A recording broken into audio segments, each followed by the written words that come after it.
Episode की शुरुआत में हमें पहाड़ों के ऊपर एक सुंदर सा गांव दिखाया जाता है जिसके अंदर बहुत सारे सुंदर घर और इमारतें बनी हुई हैं। असल में ये एक सेक्ट है जिसका नाम टैंगमैन है। अब फिर हमें इस सेक्ट के बाहर वाले जंगल में एक नौजवान को दिखाते हैं जो कुछ एल्डर्स से बचते हुए भाग रहा था। एल्डर्स उसको पकड़ने की कोशिश कर रहे थे और उस पर अटैक भी कर रहे थे, लेकिन वो नौजवान सभी अटैक से बचता हुआ आगे बढ़ रहा था। और ये बात एल्डर्स को बहुत शॉक करती है क्योंकि वो एल्डर्स इतने शक्तिशाली थे कि उनके अटैक से बचना नामुमकिन सा ही होता था। नौजवान का नाम टैंग शैन है और अब भागते भागते आगे एक खाई आ जाती है और अब टैंग शैन रुक जाता है। और यहाँ से हमें ये पता चलता है कि टैंग शैन ने सेक्ट लाइब्रेरी के अंदर घुसकर सीक्रेट टेक्निक सीख ली थी। ऐसा करना मना था और अब इसकी सजा में टैंग शैन को मृत्यु दंड दिया जाने वाला है। वहाँ टैंग शैन जो अपने असूलों का पक्का था और उसे ये पता था कि इसकी सजा मृत्यु दंड ही है, इसीलिए वो खुद अब सुसाइड करने का ही डिसाइड करता है और साथ ही साथ उन्हें ये भी बताता है कि उसने इस सीक्रेट टेक्निक को किसी और को नहीं बताया है और सारी टेक्निक्स उसके कमरे में ही हैं। और ऐसा कहते ही वो उस टेक्निक का सबसे खतरनाक हथियार निकाल लेता है और सेक्ट के लीडर को समर्पित करता है, जिसके बाद वो अपने सारे कपड़े उतारता है क्योंकि वो टैंग सेक्ट से लिया हुआ सब कुछ वापस लौटा देना चाहता था और फिर खुद खाई से नीचे कूद जाता है।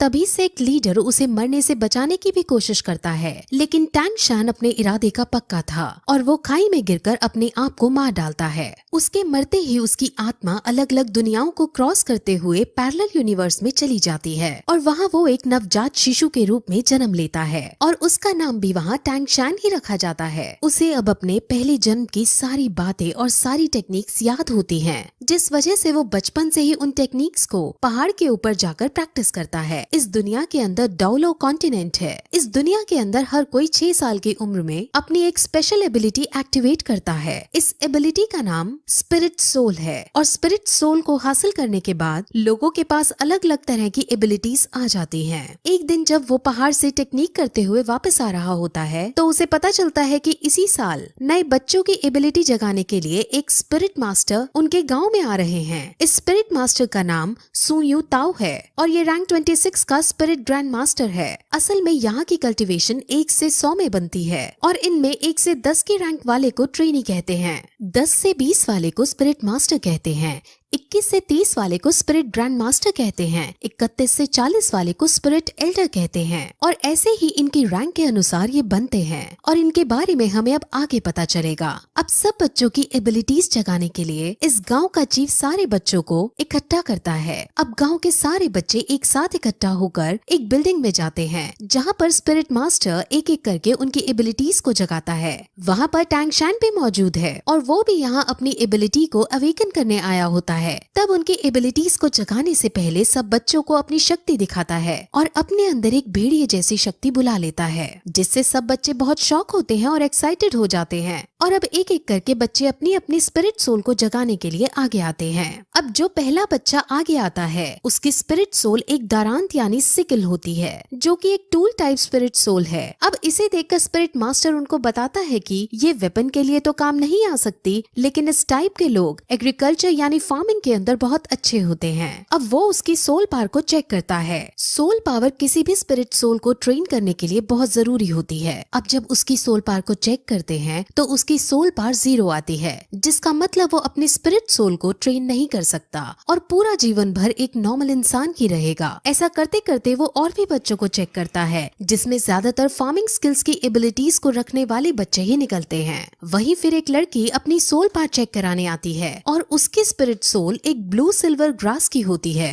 ब्लू सिल्वर ग्रास बहुत कॉमन ग्रास है और इसकी कोई स्पेशल एबिलिटी भी नहीं होती और इस टाइप की स्पिरिट सोल को सबसे बेकार स्पिरिट सोल माना जाता है और ये बहुत कमजोर होती है। अब इसके बाद हमारा मेन कैरेक्टर जिसका नाम टैंग शैन है वो आगे आता है और अपना सीधा हाथ बढ़ाकर कंसंट्रेट करता है और उसके हाथ से भी ब्लू सिल्वर ग्रास बाहर आती है, लेकिन तभी उसके उल्टे हाथ में भी कुछ होने लगता है और वहाँ पर हमें एक हथौड़ा दिखता है जिसे वो मुंह बंद करके छुपा लेता है। अब इसके बाद स्पिरिट मास्टर टैंग शैन की सोल पावर चेक करता है और उसकी सोल पावर 10th लेवल पर होती है और ये बहुत रेयर कंडीशन होती है। असल में जिन लोगों की सोल पावर अवेकनिंग के वक्त फुल यानी 10th लेवल की होती है तो उन्हें बॉर्न विद सोल पावर यानी कि इन्नेट सोल पावर का दर्जा दिया जाता है और ऐसे लोग बहुत ही काम के होते हैं। ऐसे लोग बहुत ताकतवर बनते हैं और लाइफ में बहुत आगे तक जाते हैं। अब स्पिरिट मास्टर उसे बताते हैं कि अवेकन होने के बाद सोल पावर की 10th लेवल सबसे हाईएस्ट लेवल होती है, जिस पर अब टैंग शैन ये पूछता है कि क्या हम इसके आगे नहीं जा सकते, यानी क्या इसके आगे ट्रेन नहीं कर सकते, जिस पर मास्टर उसे समझाते हैं कि इससे आगे ट्रेन करने के लिए हर 10th लेवल के बाद एक स्पिरिट रिंग हासिल करने की जरूरत होती है। स्पिरिट रिंग हासिल करने के बाद ही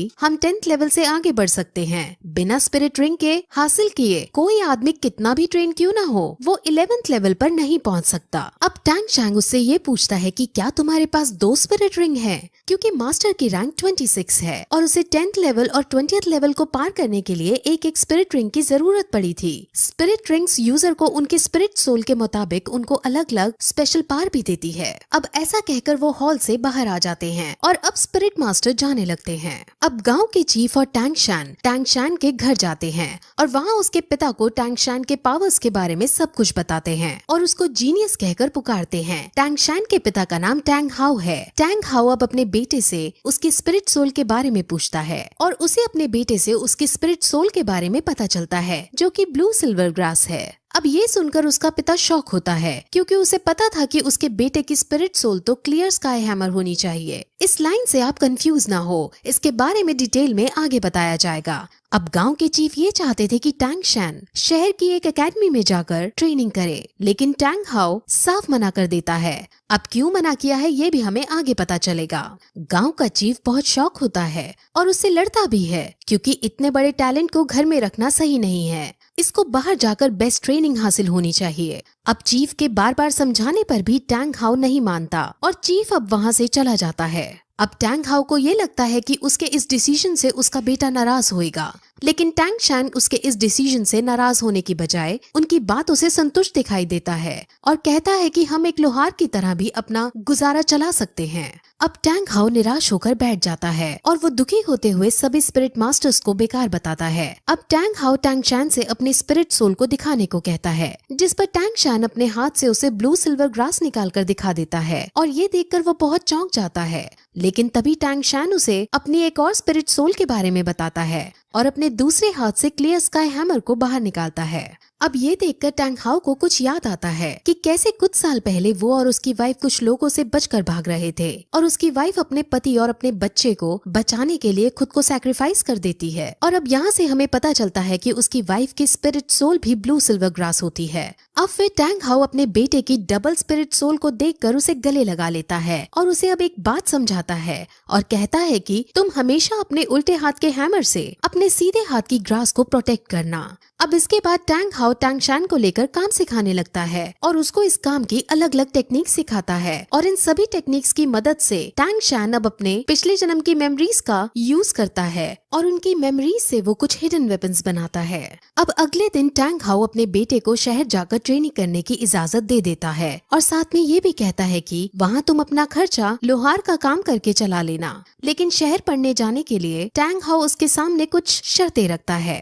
वो उसे कहता है कि तुम कभी भी अपनी हैमर स्पिरिट में कोई भी स्पिरिट रिंग ऐड नहीं कर सकते। दूसरी शर्त में उसे वो कभी भी अपनी हैमर स्पिरिट सोल को दिखाने के लिए मना करता है और साथ ही साथ किसी को भी अपना ये रहस्य कि उसके पास 2 स्पिरिट सोल हैं बताने से मना करता है और जब तक उसकी जान पर ना आए तब तक वो उसे हैमर स्पिरिट का भी इस्तेमाल करने से मना करता है। अब इन शर्तों पर एग्री करके टैंग शैन अपने सफर पर निकल जाता है। वो अब गांव के चीफ के पास जाता है और अब दोनों शहर के बड़े स्कूल में एडमिशन करवाने के लिए निकल जाते हैं। अब वो दोनों रास्ता पूछते हुए स्पिरिट मास्टर एकेडमी की तरफ जाते हैं, जहाँ पर उन्हें गेट कीपर रोक लेता है। अब चीफ उसे अपना पास दिखाता है जो उसको स्पिरिट मास्टर ने दिया था। गेट कीपर उस पास को चेक करता है और इस पास को वो फेक समझता है, क्योंकि इस पास पर ब्लू सिल्वर ग्रास लिखा था, लेकिन साथ ही साथ सोल पार को 10 रैंक का भी बता रखा था। अब ब्लू सिल्वर ग्रास का होना और 10th रैंक का होना ऐसा बहुत रेयर कंडीशन में ही पॉसिबल है और जिस छोटी जगह से ये लड़का आया है वहाँ पर इस रेयर चीज का होना पॉसिबल नहीं है।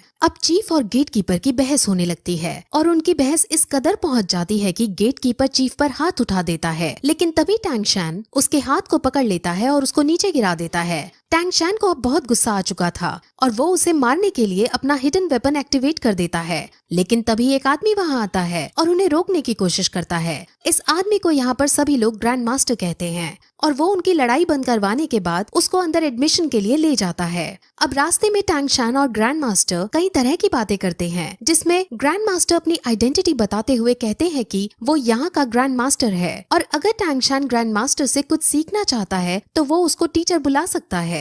अब वो और भी बातें करते हैं और क्योंकि ग्रैंड मास्टर ने उसका एडमिशन पास देखा होता है तो वो उससे कहता है कि तुम बहुत इंटेलिजेंट हो और उसे ये भी बताता है कि पिछले 100 सालों के अंदर तुम तीसरे आदमी हो जिसके पास 2 स्पिरिट सोल हैं। ये सुनकर टैंग शैन चौंक जाता है और अपने हिडन वेपन को फिर से एक्टिवेट करने के लिए रेडी हो जाता है। दरअसल वो ऐसा इसलिए करता है क्योंकि उसके पिता ने उसे कहा होता है कि उसकी 2 स्पिरिट सोल के बारे में किसी को नहीं पता चलना चाहिए और अब वो अपने इस खतरे को हटाने के लिए अपना हिडन वेपन एक्टिवेट करता है। लेकिन तभी ग्रैंड मास्टर उसे अब ये बताता है कि आखिर उसे इन सब के बारे में कैसे पता चला।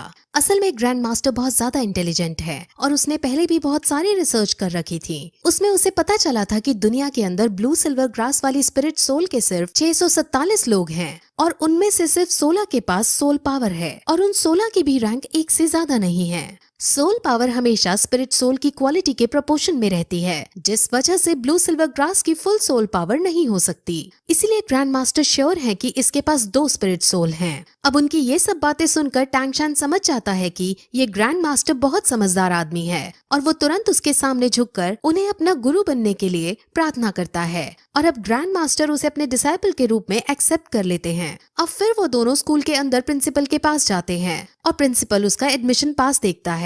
उसे भी थोड़ा अजीब लगता है कि ये ब्लू सिल्वर ग्रास है लेकिन इसकी सोल पावर फुल है, लेकिन साथ में ग्रैंड मास्टर को देख वो उसको एडमिशन दे देता है। ग्रैंड मास्टर हालांकि यहाँ का कोई टीचर नहीं है, लेकिन प्रिंसिपल और बाकी सब ग्रैंड मास्टर की बहुत इज्जत करते हैं और ग्रैंड मास्टर का रुतबा पूरे शहर के अंदर है। अब टैंग शैन को हॉस्टल 7 अलॉट किया जाता है और अब वो अपने हॉस्टल के अंदर जाने लगता है। जैसे ही वो अपने हॉस्टल का गेट खोलता है वैसे ही वहाँ एक बच्चा उस पर अटैक कर देता है। टैंग शैन उस बच्चे से लड़ता है और दोनों के बीच फाइट होने लगती है। इस फाइट में टैंग शैन आसानी से उस बच्चे को मात दे देता है और सब बच्चे टैंग शैन के लिए ताली बजाने लगते हैं। अब फिर वो बच्चा खड़ा होता है और सम्मान पूर्वक उसे बताता है कि ये हॉस्टल का एक ट्रेडिशन है। यहाँ जो भी नया बच्चा आता है उससे यहाँ का बिग बॉस लड़ाई करता है और अगर वो नया बच्चा जीत जाता है तो उसे यहाँ का बिग बॉस बना दिया जाता है। अब क्योंकि टैंग शैन जीत गया था इसलिए सब उसके सामने झुक जाते हैं और उसे अपना बिग बॉस कहने लगते हैं। और तभी फिर हम ये देखते हैं कि वहाँ एक नई लड़की आती है। उस नई लड़की का नाम लिटिल वू है